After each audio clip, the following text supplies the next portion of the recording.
Assalamualaikum warahmatullahi wabarakatuh.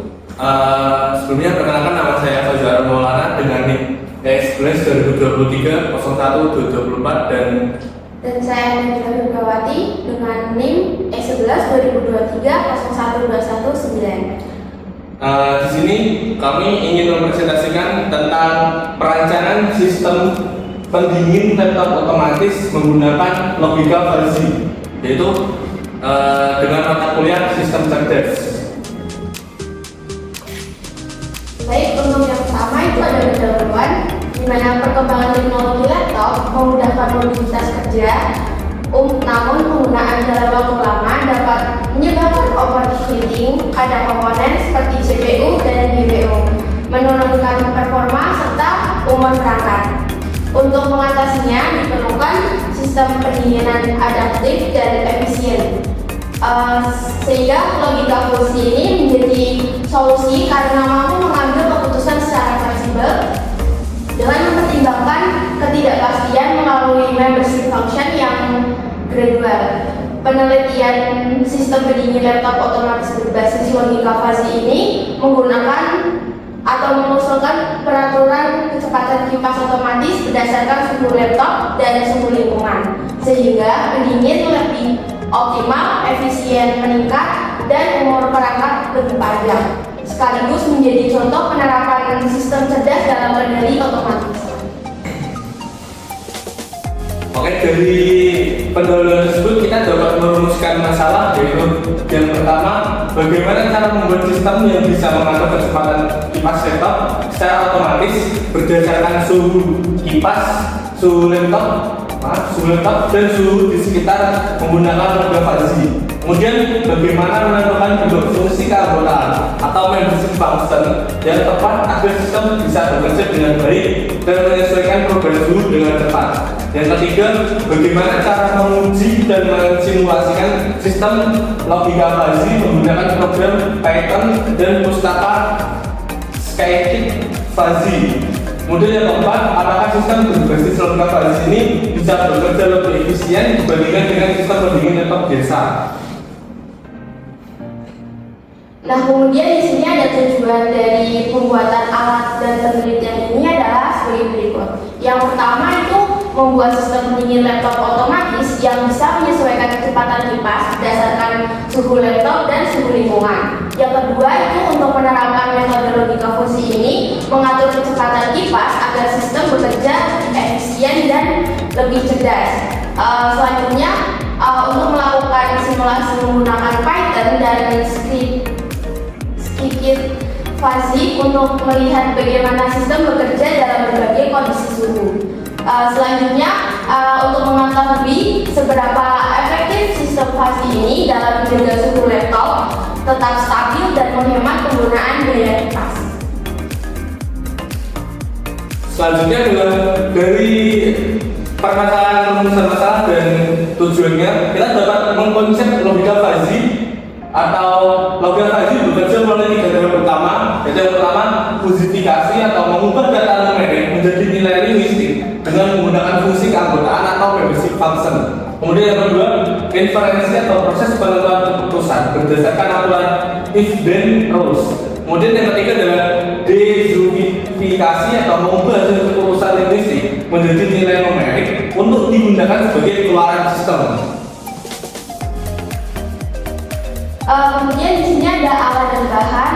Yang pertama itu ada perangkat lunak, yaitu di sini ada Google Colabs, digunakan sebagai platform pemrograman dan simulasi berbasis code. Kemudian di sini ada bahasa pemrograman menggunakan bahasa Python, yaitu bahasa utama untuk membuat model logika fuzzy. Kemudian ada pustaka Python, itu ada Scikit fuzzy digunakan untuk membuat sistem fuzzy, fungsi keanggotaan dan aturan inferensi. Kemudian ada NumPy, itu digunakan untuk perhitungan numerik dan pengolahan data. Kemudian ada Matplotlib, itu digunakan untuk menampilkan grafik fungsi, keanggotaan dan hasil simulasi. Selanjutnya untuk alat dan bahan selanjutnya itu ada perangkat keras, yaitu kita menggunakan laptop atau komputer sebagai media untuk menjalankan collab. kemudian ada koneksi internet untuk mengakses Google Colab-nya. Kemudian yang ketiga itu ada data yang digunakan, yaitu data berupa suhu laptop dan suhu lingkungan yang digunakan sebagai masukan atau input. Nah, kemudian untuk nilai keluaran atau outputnya itu berupa kecepatan kipas yang dihasilkan oleh logika atau sistem fuzzy-nya. Nah, untuk variabel penilaiannya itu apa aja? Yang pertama adalah inputnya ada dua. Yang pertama adalah input suhu laptop dengan rentang nilai 20 derajat sampai 100 derajat, yaitu dengan fungsi keanggotaan very low, high, very high. Kemudian untuk yang input kedua yaitu suhu lingkungan, yaitu rentang nilainya di 0 derajat sampai 50 derajat Celcius. Kemudian untuk fungsi keanggotaannya adalah hot, cool, warm, and hot. Kemudian untuk outputnya sendiri yaitu kecepatan kipas di rentang nilai 0% sampai 100% dengan fungsi keanggotaan off atau mati, kemudian low, medium, and high. Kemudian di sini ada hasil perancangan sistem di mana variabel input itu untuk suhu laptop. Di situ ada nama variabel laptop temperatur, semesta pembicaraannya itu ada 20 derajat Celcius sampai 100 derajat Celcius, di mana himpunan fuzzy-nya itu ada very low yang kisarannya itu sekitar 20 sampai 40 derajat Celcius, kemudian ada low 35 sampai 55 derajat Celcius, kemudian ada high itu ada 50 sampai 80 derajat Celcius, kemudian ada very high itu sekitar 75 sampai 100 derajat Celcius. Kemudian untuk variabel input selanjutnya itu ada suhu lingkungan, di mana ada nama variabel itu ambient temperatur. Itu semesta pembicaraan itu ada 0 derajat sampai 50 derajat Celcius. Nah, untuk himpunan fuzzy-nya itu ada cool, warm, sama hot. Dan kemudian untuk variabel outputnya di sini ada kecepatan kipas, itu ada nama variabelnya itu fan speed, dan semesta pembicaraan itu ada 0% sampai 100%. Nah, untuk himpunan fuzzy-nya itu ada off atau mati, kemudian ada low, medium, dan high. Dari hasil tadi kita dapat menghasilkan dari 4 membership, yaitu menghasilkan 16 aturan. Atau yang pertama suhu laptop dingin dengan suhu lingkungan dingin maka kecepatan kipas rendah, dan untuk suhu laptop dingin suhu lingkungan normal kita dapat kecepatan kipas rendah. Kemudian jika suhu laptop dingin dan suhu lingkungan panas kecepatan kipas yaitu sedang, dan untuk kecepatan kipas sedang dengan suhu lingkungan dingin dan suhu lingkungan sangat panas. Kemudian apabila suhu laptop normal, suhu lingkungan dingin maka kecepatan kipas rendah. Kemudian apabila suhu laptop normal, suhu lingkungan normal, kecepatan kipas sedang. Kemudian yang ketujuh, suhu laptop normal, suhu lingkungan panas, kecepatan kipas sedang. Dan yang ke-8, apabila suhu laptop normal, suhu lingkungan panas, maka kecepatan kipas tinggi. Kemudian apabila panas, kemudian suhu lingkungan dingin, maka kecepatan kipas sedang. Apabila kecepatan tinggi di 10 yaitu suhu laptop panas, suhu lingkungan normal, maka hasilnya tinggi. Kemudian jika suhu laptop panas, suhu lingkungan panas, maka kecepatan kipas tinggi. Apabila suhu panas di laptop dan suhu lingkungan sangat panas, maka kecepatan kipas sangat tinggi.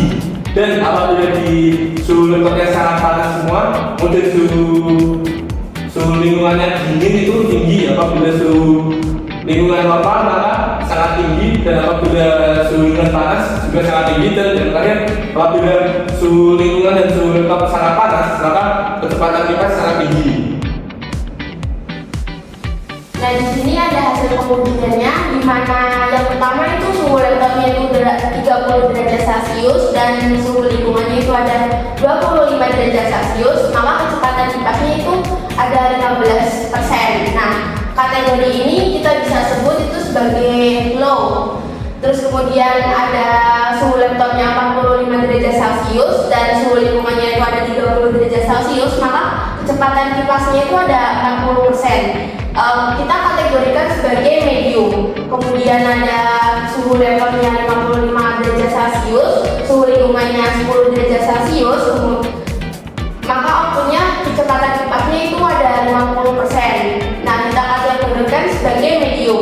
kemudian suhu laptopnya ada 70 dan suhu lingkungannya itu 25 derajat Celcius, maka kecepatan kipas itu 65%. Kemudian kita kategorikan sebagai medium high. Selanjutnya itu ada suhu laptop 85 derajat Celcius, suhu lingkungannya dari 35 derajat Celcius, maka kecepatan kipas itu ada di 90%. Nah, kita kategorikan sebagai high. Dan ini adalah fungsi keanggotaan dari input, yaitu fungsi keanggotaan suhu laptop dan suhu lingkungan, di mana dari garis yang warna biru adalah very low, kemudian yang kuning adalah low, dan yang hijau adalah high, dan yang merah adalah very high untuk fungsi keanggotaan suhu laptop. Untuk fungsi keanggotaan suhu lingkungan, yang biru adalah low, kemudian yang kuning full, yang hijau warm, dan yang merah hot. Dan untuk fungsi keanggotaan kecepatan kipas sendiri itu untuk yang biru adalah off, kemudian yang kuning adalah low, dan yang hijau medium, dan yang merah adalah high. Kemudian ada pula hasil difusifikasi dari kecepatan kipas, yaitu jika input suhu laptopnya 70 derajat Celcius dan input suhu lingkungan 32 derajat Celcius, maka output kecepatan kipas yaitu di 67,33%. Seperti pada gambar itu ada hasil diversifikasi kecepatan kipas. Nah, selanjutnya di sini ada kesimpulan. Jadi, berdasarkan hasil perancangan dan simulasi sistem pendingin laptop otomatis menggunakan logika fungsi pada Google Colab, dapat diambil beberapa kesimpulan, yaitu hasil simulasi menunjukkan bahwa logika fungsi itu mampu mengatur kecepatan kipas secara adaptif berdasarkan suhu laptop dan suhu lingkungan, menjaga suhu tetap stabil dan menjaga overheating. Dengan 2 input dan 1 output menggunakan metode Mamdani, sistem menghasilkan kontrol kipas dari 0 sampai 100% secara halus dan realistis, serta dapat dikembangkan ke perangkat nyata berbasis microcontroller. Mungkin cukup dari presentasi